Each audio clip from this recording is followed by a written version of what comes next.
Ang gabi sa Maynila ay tila isang tambuhalang naglalaway sa laman.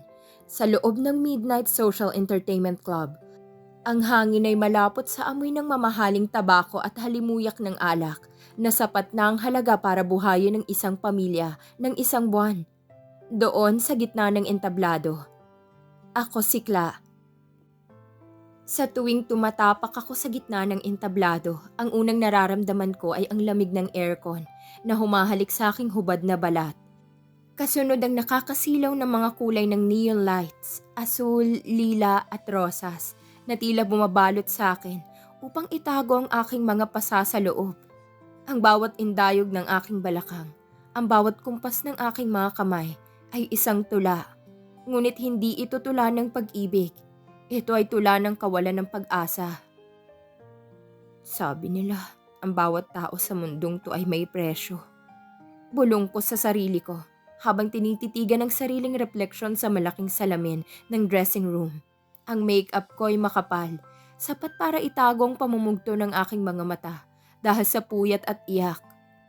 Nakadepende lang kung gaano kalalim ang iyong pangangailangan o kung gaano katayog ang iyong pangarap. Sa loob ng club na to, ang presyo ko ay malinaw. 50,000 bawat gabi. Isang gabi, habang nag-aayos ako ng aking straps, pumasok si Madam, ang tinatawag naming Midnight Social. Siya ang reyna ng mundong ito. Matalino, mapang-akit, at may mga matang tila nakakakita sa kaibuturan ng iyong bank account. Kla, honey, tawag niya sa akin.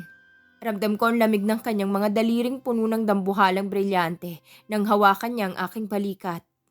May espesyal na kliyente sa opisina. He didn't want a VIP room. He wanted you. Specifically. And he paid upfront. 100,000 para sa 2 gabi. Out of club service. Napatigil ako. Ang out of club service ay mapanganib.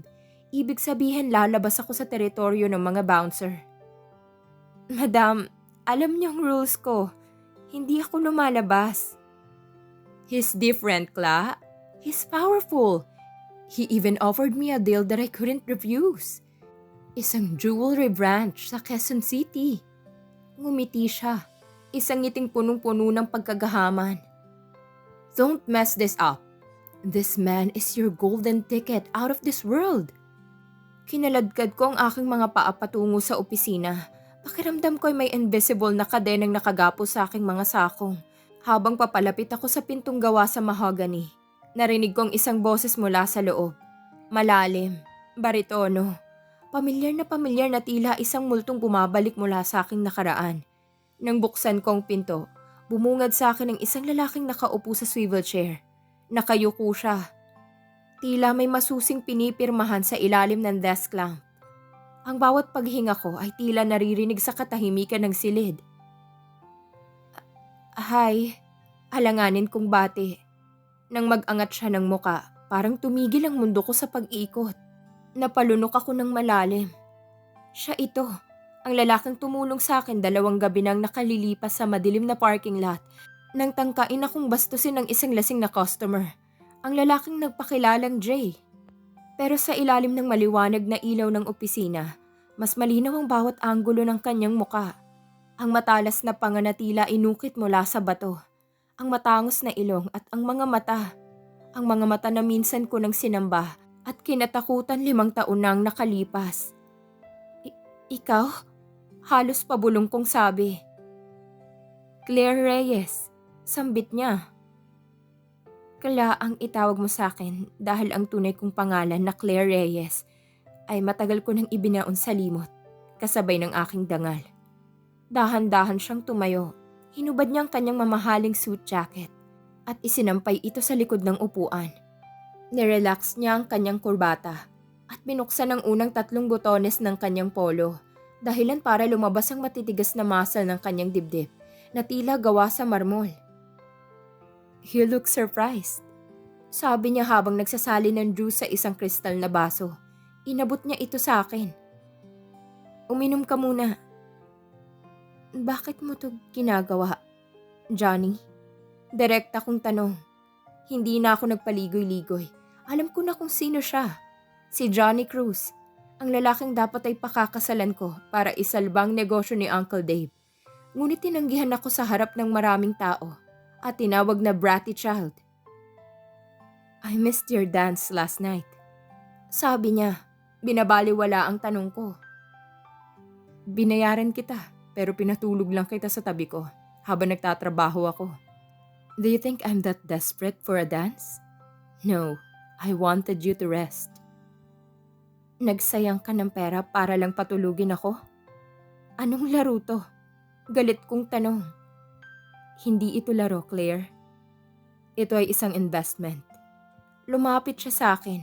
Ang bawat hakbang niya ay tila isang babala. For the next 48 hours, you belong to me. Sasama ka sa akin sa Bataan. You will stay with me, eat with me, and follow my lead. And if I refuse? Your uncle's hospital bills are piling up, Claire. Your cousins are selling your remaining properties. You have no choice. Malamig niyang sagot. Sa sandaling yon, naramdaman ko ang pait ng tadhana.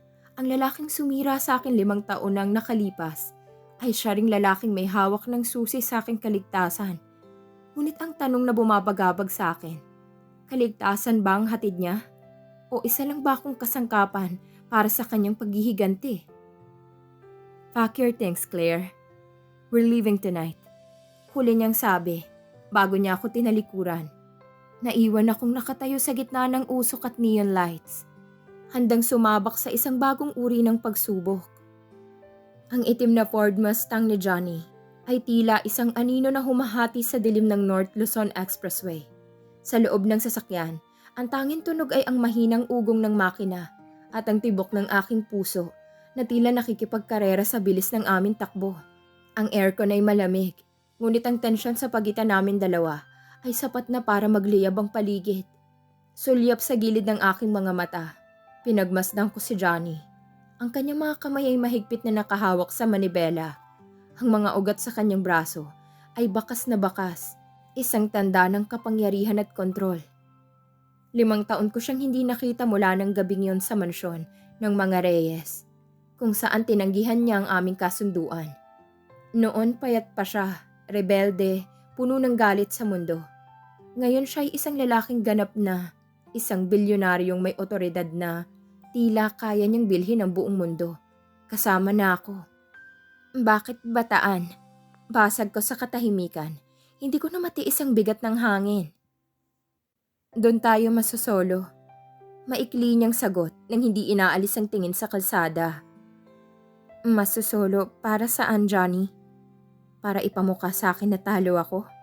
Na ang dating prinsesa ay isa na ngayong service provider mo? Ang boses ko'y puno ng pait. Hindi ko mapigilang maging depensibo. Sa mundong ginagalawan ko sa midnight social, ang pagiging matapang ang tanging baluti ko. Bigla niyang inapakan ng preno at itinabi ang sasakyan sa gilid ng madilim na highway. Sa gulat ko'y napakapit ako sa dashboard. Humarap siya sa akin. Ang kanyang mga matay nagniningas sa galit at isang emosyong hindi ko mabasa. Pagsisisi? Huwag mong tawagin ang sarili mo ng ganyan, Claire. Seryoso niyang sabi. Ang boses niya ay tila kulog sa katahimikan. Hindi kita dinala rito para bastusin. Hindi kita dinala rito para maging aliwan. I'm here to reclaim what's mine. Hindi mo ako pag-aari. Binayaran mo lang ang oras ko. Sigaw ko pabalik habang ang mga luha ay nagsisimulang manubig sa aking mga mata. Binayaran ko ang kalayaan mo. Buliyaw niya. Alam mo ba kung anong uri ng mga lalaking tumitingin sa'yo gabi-gabi? Alam mo ba kung gaano kadumi ang mga kamay na gustong humawak sa'yo? Hindi ko masikmura yon, Claire. 5 taon akong nagpakahirap sa ibang bansa para lang bumalik at bawiin ka. Tapos dadatnan kita sa ganong kalagayan? Natahimik ako. Ang galit niya ay tila isang yakap na sumasakal sa akin. Hindi ko alam kung maniniwala ako. 5 taon siyang nawala. Hinayaan niya kaming mabaon sa utang. Hinayaan niyang mamatay ang dangal ko sa ilalim ng mga neon lights. Ang ancestral house ng mga Cruz. Nakarating kami sa Bataan bago magbukas ang bukang liwayway.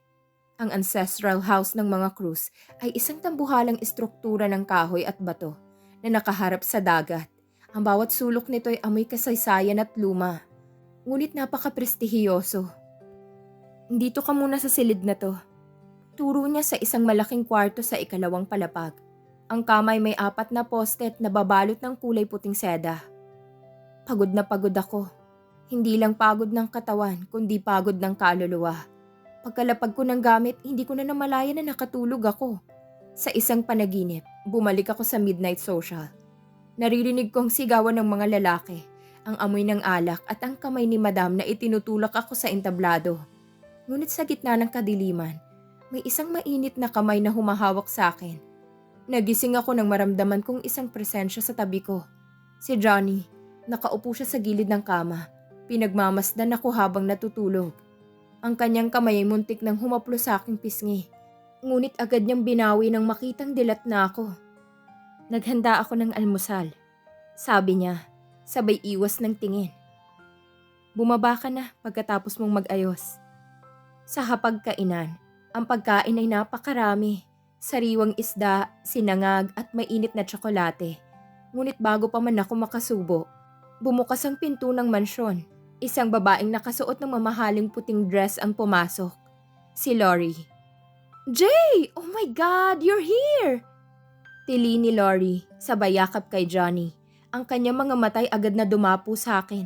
Mapanuri, mapanghusga. "And who is this? Is she the new maid? Bakit kasabay nating kumain?"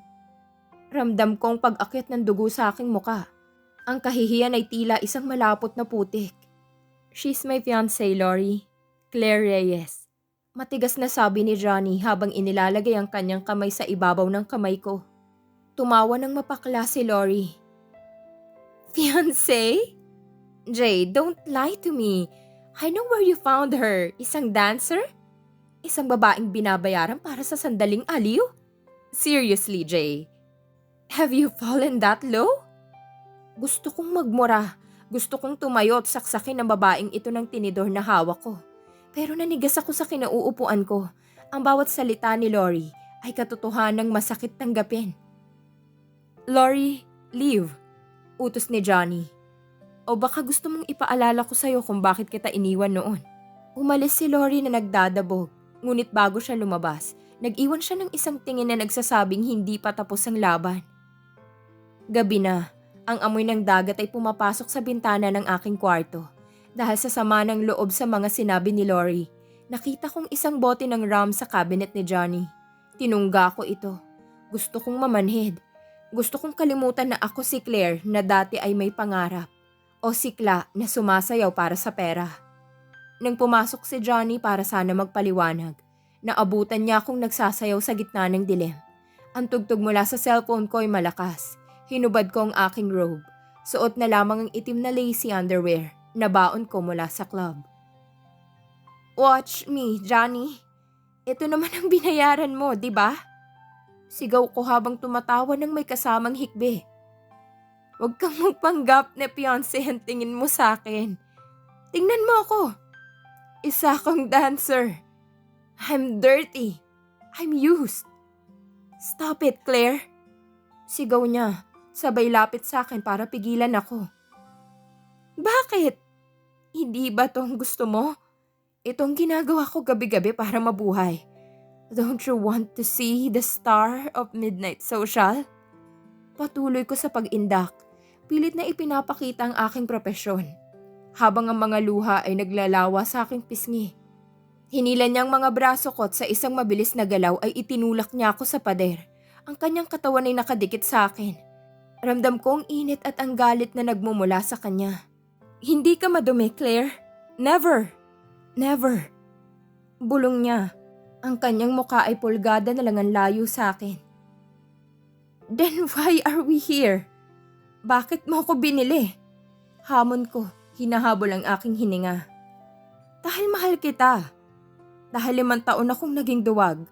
Dahil natatakot akong hindi kita mabibigyan ng magandang buhay." Bigla niyang idinikit ang kanyang labi sa akin. Isang halik na puno ng pagnanasa, galit, at higit sa lahat, pangungulila. Sa unay nanlaban ako, tinulak ko siya, ngunit ang aking katawan ay tila may sariling isip. Ang kanyang mga halik ay naglakbay sa aking leeg. Ang bawat haplos niya ay tila naglalayong burahin ang lahat ng madidilim na alaala ko sa club. Binuhat niya ako patungo sa kama. Ang bawat botones ng kanyang polo ay isa-isang natanggal sa tindi ng init ng aming mga katawan. Sa gabing yon, sa ilalim ng mga bituin ng bataan, isinuko ko ang lahat. Hindi bilang isang service provider, kundi bilang babaeng matagal nang naghihintay na mailigtas. Ngunit sa kalagitnaan, nang maramdaman niyang paninigas ang aking katawan at sakit na hindi ko na itago, napatigil siya. Nakita niya ang pulang mancha sa puting tela. Claire, ang boses niya ay nanginginig sa gulat. Bakit? Hindi ako makasagot. Humagulgol ako sa kanyang dibdib. Sa gitna ng mundong mapanghusga, sa gitna ng trabahong akala ng lahat ay madumi, iningatan ko ang tanging bagay na para lang sa kanya. I'm sorry, Claire. God, I'm so sorry. Bulong niya habang niyayakap ako ng mahigpit. Ang kanyang mga luha ay pumatak din sa aking balikat. Ang katahimikan sa loob ng kwarto matapos ang aming pagsasama ay tila isang mabigat na kumot na bumabalot sa aming dalawa. Ang tanging naririnig ay ang banayad na paghampas ng mga alon sa dalampasigan sa labas at ang aming magkasabay na paghinga. Nakahiga kami sa ilalim ng puting kumot. Ang balat ko'y nakadikit sa kanyang mainit na dibdib. Ramdam ko ang bawat tibok ng kanyang puso. Mabilis, malakas at tila humihingi ng kapatawaran. Tinitigan ni Johnny ang pulang mancha sa puting seda ng kama. Ang kanyang mga mata na dati ay puno ng otoridad at lamig, ngayon ay nanunubig sa pagsisisi. Bakit, Claire? Tanong niya, ang boses ay paos at halos pabulong. Sa loob ng 3 taon mo sa Midnight Social, paano? Akala ko, hinarap ko siya. Hindi ko na pinunasan ang mga luhang dumadaloy sa aking pisngi. Akala mo ba lahat kami ron ay ibinebentang buong pagkatao? Akala mo ba dahil sumasayaw ako sa harap ng mga malalaswang mata ay wala na akong natitirang halaga? Johnny, ang pagsasayaw ko ang nagligtas sa buhay ni Uncle Dave. Pero ang pag-iingat ko sa sarili ko, yun na lang ang tanging bagay na naiwan sa akin na ako pa rin ang may-ari. Niyakap niya ako ng mahigpit. Halos hindi na ako makahinga sa tindi ng kanyang pagkakahawak. Patawarin mo ko, napakawalang kwenta ko. Akala ko sapat na ang pera para makuha kita muli. Hindi ko naisip na sa bawat gabing wala ako sa tabi mo, mas matindi ang sakripisyong ginagawa mo. Humiwalay siya ng bahagya at hinawakan ang aking muka. Ang kanyang mga hinlalaki banayad na pinunasan ng aking mga luha. 5 taon nang nakalipas, Claire. Noong tinanggihan ko ang kasal, hindi dahil sa ayaw kita. Nung gabi bago ang anunsyo, nalaman kong ang kumpanya ni Uncle Dave ay hindi lang basta nalulugi. Pinabaon siya ng mga investor sa isang illegal na scheme. Alam kong kung itutuloy natin ang kasal, madadamay ang pamilya ko at mawawalan ako ng kapangyarihang tulungan kayo sa huli. Bakit hindi mo sinabi sa akin? Tanong ko, may halong pait. Sana naintindihan ko. Dahil bata ka pa noon, Claire, napakalinis mo. Ayokong madumihan ang isip mo ng mga problema ng matatanda. Umalis ako para magpalakas sa ibang bansa. Para kumuha ng mga koneksyon na makakasira sa mga taong umapi sa inyo. Pero pagbalik ko, huli na ang lahat, wala nang mansyon nyo. At ikaw ay nasa ilalim na ng mga neon lights. Sa gitna ng kanyang pagpapaliwanag, muling nag-alab ang tensyon sa pagitan namin. Ngunit sa pagkakataong ito, wala nang galit. Ang naroon ay ang purong pagnanasa na bawiin ng lahat ng nawalang panahon. Sa gitna ng kanyang pagpapaliwanag, muling nag-alab ang tensyon sa pagitan namin. Ngunit sa pagkakataong ito, wala na ang galit. Ang naroon ay ang purong pagnanasa na bawiin ang lahat ng nawalang panahon. Muling hinalikan ni Johnny ang aking mga labi. Mabagal, mapagparaya, at puno ng pagsuyo. Ang bawat haplos niya sa aking balat ay tila isang pangako na hindi na niya ako muling bibitawan. Sa pagkakataong ito, hinayaan kong ang aking mga kamay ay maglakbay sa kanyang matitigas na muscles. Tinutuklas ang bawat peklat at bawat bahagi ng lalaking minsan ko nang kinamuhian, pero hindi ko kailanman nagawang kalimutan. Mahal kita, Claire. Bulong niya sa gitna ng aming pag-iisa. Hinding-hindi ko nahahayaang may humawak sa iyong iba. You are mine, not because I bought you, but because my heart belongs to you. Ang aming pagsasama sa gabing yon ay naging mas malalim. Hindi lamang ito pagtugon sa isa't isa, kundi isang pag-iisa ng dalawang kaluluwang matagal nang nagkawalay. Sa bawat indayog at bawat muntong hininga, tila sinusulat namin ng isang bagong kontrata. Isang kontratang walang hangganan at walang katapat na halaga. Kinabukasan, nagising ako sa amoy ng masarap na kape. Akala ko'y maayos na ang lahat. Ngunit ang tadhana ay sadyang mapaglaro. Habang naglalakad kami ni Johnny sa garden, isang pamilyar na sasakyan ang huminto sa tapat ng gate. Bumaba si Stacy, ang pinsan kong palaging naiinggit sa akin, kasamang 2 pulis at si Madam Midnight Social. Ayan! Yan ang kidnapper! Turo ni Stacy. Ang kanyang boses ay matinis at puno ng kasamaan. Hulihin yung lalaking yan! Kinidnap niya ang pinsan ko para pagsamantalahan at itago. Kla, halika rito! Pinaghahanap ka ng mga customer sa club. Malaking mawawala sa ating komisyon. Nanlamig ang buong katawan ko. Ang takot na akala ko'y wala na ay muling bumalik. Stacy, anong ginagawa mo rito? Walang kumidnap sa akin.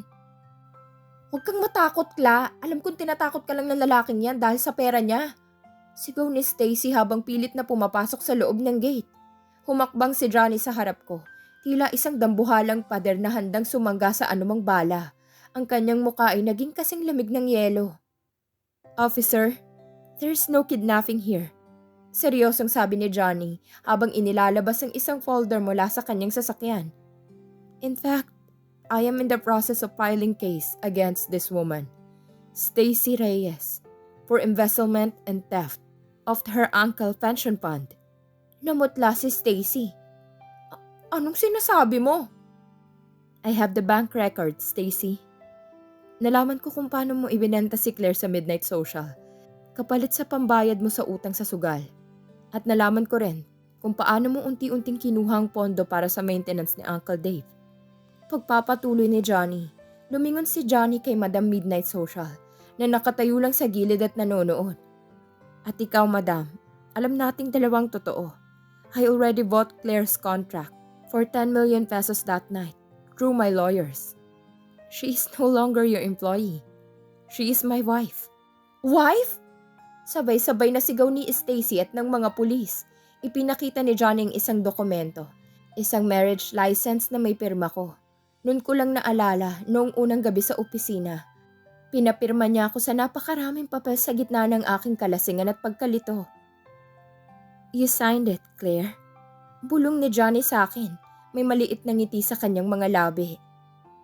I told you, I'm not letting you go. Dinala ng mga pulis si Stacy dahil sa mga ebidensyang inilatag ni Johnny. Si Madam naman ay nagkibit balikat lang. Sabi ko naman sa'yo, Kla. He's different. Treat her well, Johnny. She was my best girl. Nang makaalis ang lahat, naiwan kaming dalawa sa gitna ng katahimikan ng garden. Hinarap ko siya. May halo pa ring gulat. Asawa mo na ako? Technically, yes. Pero pakakasalan kita muli sa harap ng Diyos, sa paraang nararapat sa'yo. Sagot niya habang inaabot ang isang susi. This is for the house in Cavite. Isang paaralan ng malapit doon. Nakipag-usap na ako sa principal. Your teaching credentials have been restored. You start next month. Hindi ako makapagsalita. Ang lahat ng pangarap na itinapon ko sa basura ay muling ibinalik sa akin ng lalaking akala ko'y kaaway ko. Bakit, Johnny? Bakit ang dami mong ginagawa para sa akin? Dahil ang 100,000 para sa 2 gabi ay maliit na bagay kumpara sa halaga mo, Claire. You were always priceless to me. At ngayon sisiguraduhin kong wala nang luluha sa mga mata mong yan. Ang mga araw na sumunod sa pag-alis ni Stacy at ng mga pulis ay tila isang panaginip na dahan-dahang nagiging totoo. Sa loob ng mansyon sa Bataan, ang bawat umagay hindi na nagsisimula sa bigat ng dibdib o sa takot na kailangang mag-ayos para sa mga customer. Sa halip, ang bumubungad sa akin ay ang amoy ng dagat at ang mainit na yakap ni Johnny mula sa aking likuran. Habang pinagmamasdan namin ang pagsikat ng araw mula sa balkonahe. Ngunit sa kabila ng karangyaan at katahimikan, may mga gabing nagigising pa rin akong pawisan. Sa aking panaginip, nararamdaman ko pa rin ang malalagkit na tingin ng mga lalaki sa midnight social. Naririnig ko pa rin ang malakas at nakakabinging bass ng tugtog na tila tumitibok sa loob ng aking bungo. Isang gabi, nagising akong humihikbi. Agad na nagising si Johnny at niyakap ako ng mahigpit. Shh, nandito na ako, Claire. Wala na sila. Hindi ka na babalik dun. Bulong niya habang hinahaplos ang aking buhok. Johnny, pakiramdam ko, nakatatak pa rin sa balat kong mga tingin nila. Sabi ko sa pagitan ng aking mga luha. Kahit anong ligo ko, kahit anong sabon ang gamitin ko, pakiramdam ko ay marumi pa rin ako. Hindi siya sumagot. Sa halip dahan-dahan niyang inalis ang aking pantulog. Sa ilalim ng malamlam na liwanag ng buwan na tumatago sa bintana, tinitigan niya ang bawat pulgada ng aking katawan. Hindi bilang isang customer na nagnanasa, kundi bilang isang lalaking sumasamba sa kanyang dambana. Tingin ka sa akin, Claire. Utos niya ng may otoridad, ngunit puno ng lambing. Ang bawat bahagi ng katawan mo ay sa akin na ngayon. Ang bawat haplos ko ay pampura sa lahat ng sakit na naramdaman mo. Hayaan mong turuan kitang mahalin mo muli ang sarili mo. Doon, sa gitna ng katahimikan ng gabi, muling nag-alap ang aming mga damdamin. Ngunit mas higit pa ito sa naunang gabi. Ito ay mas mabagal, mas masidhi, at mas emosyonal. Ang kanyang mga labi naglakbay sa aking mga balikat, pababa at sa bawat peklat na hindi nakikita ng mata. You are beautiful, Claire. You are brave. Bawat salita niya ay sinasabayan ng isang halik. Ramdam kong pag-igting ng kanyang mga muscles habang dahan-dahan kaming nag-iisa. Sa bawat paggalaw namin, tila may mga bahagi ng aking nakaraan na unti-unting natitibag. Ang kanyang mga kamay ay mahigpit na nakahawak sa akin. Tila natatakot na baka maglaho ako kung bibitawan niya ako. Sa sandaling yon, ibinigay ko ang lahat. Ang aking takot, ang aking dumi, at ang aking pag-ibig. Ang aming pag-iisa ay naging isang ritual ng paglilinis. Sa bawat boses na lumalabas sa aking mga labi, tila may laso na lumalabas sa aking sistema. At sa huli, nang marating namin ang ligaya ng aming pagsasama, hindi lang katawan ang napagod, kundi pati na rin ang galit sa aking puso. Nakatulog ako sa kanyang mga bisig sa unang pagkakataon, nang walang anumang masamang panaginip. Matapos ang isang linggo sa Bataan, nagpasya si Johnny na bumalik na kami sa Maynila upang harapin ang mga natitirang problema. Una naming pinuntahan ng ospital kung saan naroon si Uncle Dave. Nang makita ko si Uncle, halos hindi ko siya makilala. Napakapayat niya at puno ng mga tubo. Ngunit nang marinig niya ang boses ko, dahan-dahan niyang idinilat ang kanyang mga mata. Si Uncle Dave ay naging magulang na kinalakihan ko. Siya ang kapatid ng aking ama at kapatid din ng ina ni Stacy. Nung mga panahong wala kaming masasandalan, siyang umako ng responsibilidad para sa amin. Lalo na nang tuluyan ng mawala ang aming mga magulang. Maagang nawala ang aking ama dahil sa kanyang bisyo.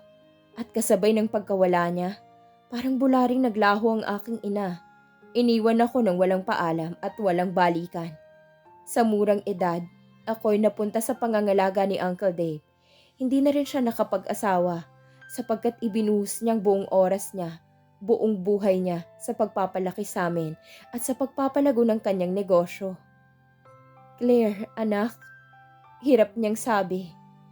Uncle, nandito ako. Hindi na tayo mahihirapan. Si Johnny, siyang tumulong sa atin. Paliwanag ko habang umiiyak. Lumapit si Johnny at hinawakan ang kamay ni Uncle Dave. Sir, patawarin niyo ko sa pagkawala ko noon. Pero pangako, sa pagkakataong ito, ako nang bahala sa lahat. I've already paid for the best doctors and physical therapists. Claire will never have to work in that place again. Isang malaking pasasalamat ang nakita ko sa mga mata ni Uncle. Sa sandaling yon, naramdaman kong tunay na kalayaan. Ang pasaning dinala ko sa loob ng 3 taon ay tuluyan ng nalaglag. Bago kami tuluyang lumipat sa Cavite para sa aking bagong trabaho, nagkaroon ng huling hirit si Lori. Nag-set siya ng meeting sa opisina ni Johnny. Nagbabaka sakaling mababawi pa niyang lalaki. Pumasok ako sa opisina nang hindi nila inaasahan. Jay, please! You don't belong with a girl like her. Mapapahiya ka lang sa society. People will talk. Sasabihin nila na nag-asawa si Johnny Cruz ng isang hamak na dancer. Sigaw ni Lori. Hindi napapansing nasa pinto lang ako. Let them talk, Lori. Malamig na sagot ni Johnny. Dahil ang hamak na dancer na sinasabi mo ay may mas malinis na kaluluwa kesa sa lahat ng mga babaeng nakilala ko sa high society. Kasama ka na ron. At kung may magsasalita man ng masama laban sa kanya, sisiguraduhin kong yun ang huling salitang lalabas sa bibig nila. Pumasok ako at tumayo sa tabi ni Johnny. Salamat sa pag-aalala, Lori. Pero ang society na sinasabi mo ay walang naitulong noong nagugutom kami. Kaya wala rin silang karapatang humusga ngayon. You can keep your status. I'll keep my husband. Namutla si Lori at agad na lumabas ng opisina. Sa wakas, ang huling bakas ng nakaraan ni Johnny na gumugulo sa amin ay naglaho na. Humarap sa akin si Johnny. May halong pagkamangha sa kanyang mga mata. Teacher Claire is getting top, ha? Natuto lang sa pinakamagaling. Biro ko, sabay yakap sa kanya. Ready ka na ba para sa Cavite? I've already moved most of our things. Ang bahay doon ay malayo sa ingay. Malapit sa dagat, gaya ng gusto mo. Ready na ako, Johnny. Basta kasama kita. Ang simoy ng hangin sa Cavite ay hindi kasing lagkit ng sa Maynila. Dito amoy sariwang lupa at dagat ang sumasalubong sa akin tuwing umaga. 1 taon nang nakalipas mula nang lisanin kong madilim at mausok na mundo ng midnight social. Wala nang neon lights na nakakasilaw. Pinalitan na ito ng liwanag ng araw na sumisilip sa bintana ng aming bagong tahanan. Nakatayo ako sa harap ng salamin. Inaayos ang aking puting blouse at itim na slacks. Isinuot ko ang aking ID na may nakasulat na Claire R. Cruz. Teacher 3. Napangiti ako. Ang dating clan na kinatatakutan ng gabi ay isa na ngayong Ma'am Claire na inaabangan ang bawat umaga. Nakatulala na naman ang pinakamagandang guro sa buong Cavite. Isang baritonong boses ang yumakap sa akin mula sa likuran. Ramdam kong init ng dibdib ni Johnny na nakadikit sa aking likod. Isinandal niya ang kanyang baba sa aking balikat at tinitigan ang aming refleksyon. Hindi lang ako makapaniwala, Johnny. 1 taon na. Bulong ko habang hinahawakan ang kanyang mga kamay na nakapulupot sa aking bewang. And many more years to come, Mrs. Cruz. Hinalikan niya ako ng matagal sa leeg, dahilan para mapapikit ako. Ready ka na ba? Baka hinihintay ka na ng mga estudyante mo. Sa loob ng silid-aralan, ang ingay ng mga batang nagbabasa at nagtatawanan ay nagsisilbing musika sa aking pandinig. Wala nang masasarap pa sa pakiramdam na nakikita mong mga batang natututong bumasa at sumulat dahil sa'yo. Dito ang dangal ko'y buo. Dito hindi ako hinuhusgahan ng aking nakaraan, kundi sa aking ibinibigay na kaalaman. Tuwing uwian, nakasandal si Johnny sa kanyang Mustang sa tapat ng gate ng paaralan. Hindi siya nagbabago. Ang kanyang karisma ay tila mas lalo pang tumitindi. Ang mga kapwa ko guro'y hindi mapigilang humanga. Ngunit alam ng lahat, ako lang ang nagmamay-ari sa mailap na bilyonaryong to. Isang hapon pag uwi namin sa bahay, nadatnan namin si Uncle Dave sa garden. Nakaupo siya sa kanyang wheelchair, ngunit nakakatayo na siya ng bahagya gamit ang saklay. Ang kanyang muka ay masigla na, malayo na sa itsura noong nasa ospital. Claire, Johnny, salamat. Laging sabi ni Uncle Dave, tuwing makikita kaming magkasama. Salamat sa pagliligtas sa pamilya natin.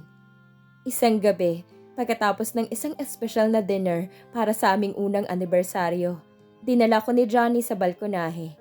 Ang langit ay puno ng mga bituin at ang tunog ng mga kuliglig ay tila nakikipagsabayan sa aming katahimikan. May sorpresa ako sa'yo, sabi niya habang iniaabot ang isang maliit na envelope. Nang buksan ko ito, hindi ito tseke o titulo ng lupa. Ito ay ang lumang kontrata na pinirmahan ko sa opisina ni Madam Midnight Social. Ang kontratang nagsasabing, belongs to Johnny Cruz for 48 hours. Sa ibaba nito may bagong sulat kamay si Johnny. Revised, belongs to Johnny Cruz for a lifetime, with no refund and no expiration. Napaiyak ako sa tuwa. Napaka-cheesy mo, Johnny Cruz. I am serious, Claire. Seryoso niyan sabi. Tinanggal niya ang aking suot na silk robe. Inilantad ang aking kagandahan sa ilalim ng liwanag ng buwan. I want to make sure you know, every single day, that you are the most precious thing I have. Muli kaming nag-isa sa gabing yon. Ang aming pagmamahala na hindi na tulad ng dati na may halong takot at pag-aalinlangan. Ngayon, ito'y puno ng tiwala at katiyakan. Sa bawat haplos niya sa aking balat, sa bawat malalim na pagbaon ng kanyang pag-ibig, nararamdaman ko ang tunay na kapayapaan. Johnny, bulong ko sa gitna ng aming pag-iisa. Mahal na mahal kita. Mahal na mahal din kita, Claire. Hinding-hindi ka na muling masasaktan. Sagot niya bago kami tuluyang malunod sa kaligayahan. Sa huling bahagi ng gabi, habang nakasandal ako sa kanyang dibdib, may ibinulong ako sa kanya na ikinatigil ng kanyang mundo. Johnny, mukhang kailangan nating dagdagan ng mga kwarto sa bahay na to. Natigilan siya at tinignan ako ng diretso sa mga mata. Anong ibig mong sabihin? I'm pregnant, Johnny. 2 months. Nakita ko ang pag-apaw ng luha sa mga mata ng lalaking akala ko ay gawa sa bato. Binuhat niya ako't iniikot-ikot sa loob ng kwarto habang tumatawa at umiiyak. Magiging tatay na ako? Magkakaroon na tayo ng maliit na Claire o maliit na Johnny? Kahit ano pa siya, alam kong magiging masaya siya dahil ikaw ang tatay niya. Nakangiti kong sabi. Naging masaya at tila perpekto ang aming pagsasama hanggang sa makalipas ang ilang buwan ay isang gabing puno ng luha at ligaya. Isinilang ko ang aming munting himala, ang batang lalaki na pinangalanan naming Chris Javier. Minsan kailangan nating dumaan sa pinakamadilim na bahagi ng ating buhay para lamang mahanap ang liwanag na magliligtas sa atin. Ang akala kong ball and chain na magkukulong sa akin sa isang obligasyon, yun palang magbibigay sa akin ng pakpak para muling lumipad. Ako si Claire Reyes Cruz at dito nagtatapos ang aking kwento at nagsisimula ang aking habang buhay. Maraming salamat sa inyong pakikinig at naway mahanap niyo rin ang inyong sariling liwanag sa gitna ng dilim